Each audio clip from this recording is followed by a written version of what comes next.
175 స్థానాల్లో గెలిపే టార్గెట్ గా క్యాడర్ ను సిద్ధం చేస్తున్నారు సీఎం వైఎస్ జగన్. కాసేపట్లో పార్టీ రీజనల్ కోఆర్డినేటర్లతో సీఎం జగన్ కీలక సమావేశం నిర్వహించనున్నారు. సీఎం జగన్ జిల్లాల పర్యటనలు, రూట్ మ్యాప్, మేనిఫెస్టో తదితర అంశాలపై చర్చించనున్నారు. అలాగే 3 పార్టీల కూటమిని ఎదుర్కొనేలా కార్యాచరణను రూపొందించనున్నారు.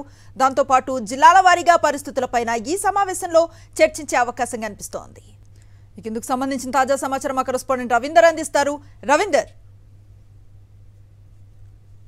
సంబంధించిన రీజనల్ ఇన్ఛార్జీలు ఇప్పుడే తాడేపల్లిలోని ముఖ్యమంత్రి క్యాంప్ కార్యాలయాన్ని చేరుకున్నారు. మరికొద్ది నిమిషాల్లోనే సమావేశం కూడా ప్రారంభం కాబోతుంది. పార్టీ అధినేత వైఎస్ జగన్ అధ్యక్షతన జరగబోతున్నటువంటి సమావేశంలో అనేక కీలకమైన అంశాల గురించి ప్రధానంగా చర్చించబోతున్నారు.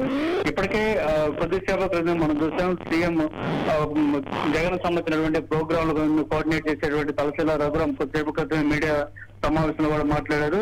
ఈ నెల 25 తర్వాత నుంచి, అంటే 26 కానీ 27 నుంచి బస్ యాత్ర కూడా జరగబోతున్న నేపథ్యంలో దానికి సంబంధించి ఒక రూట్ మ్యాప్ ను ఖరారు చేసే కార్యక్రమం కూడా మరి కొద్దిసేపట్లో జరగబోతుంది. ఇప్పటికే రీజనల్ ఇన్ఛార్జ్ అందరూ కూడా వచ్చిన నేపథ్యంలో తొలుత ఎక్కడి నుంచి ఎటువైపు నుంచి ప్రారంభించాలనేటువంటి ఒక ఆలోచన అయితే చేయబోతున్నారు. ప్రస్తుతం ఇడుపులపై నుంచి కార్యక్రమం స్టార్ట్ అవుతుందని చెప్పి అనుకున్నప్పటికీ ఇడుపులపై నుంచి తర్వాత ఏ వైపు నుంచి, అంటే ఏ పార్లమెంట్ నియోజకవర్గ పరిధిలో నుంచి రావాలి, ఎక్కడెక్కడ సమావేశాలు నిర్వహించాలి, ఎక్కడెక్కడ రోడ్ షోలను నిర్వహించాలనేటువంటి అంశాల మీద ఇప్పుడు జరగబోతున్నటువంటి సమావేశంలో ఒక క్లారిటీ అయితే వచ్చే అవకాశం కనిపిస్తుంది. దాంతోపాటు ఇప్పటికే అవతల ప్రత్యర్థి పార్టీలు 3 పార్టీలు కూడా ఏకతాటి మీదకి వచ్చి పొత్తులతో ఆల్రెడీ వారి పొత్తులు కూడా ఖరారు అయిపోయి సీట్లు కూడా వరుసగా ప్రకటిస్తున్న నేపథ్యంలో ఇక వారిని ఎదుర్కొనే విధంగా వైఎస్ఆర్ కాంగ్రెస్ పార్టీ అభ్యర్థులు ఏ విధంగా రంగంలోకి దిగాలి, మన ఎన్నికల ప్రచారం వ్యూహాలు ఏ విధంగా ఉండాలనేటువంటి అనేక అంశాల మీద ఇప్పుడు చర్చ జరగబోతుంది. రీజనల్ ఇన్ఛార్జీలకు పార్టీ అధినేత జగన్మోహన్ రెడ్డి దిశానిర్దేశం చేయబోతున్నారు.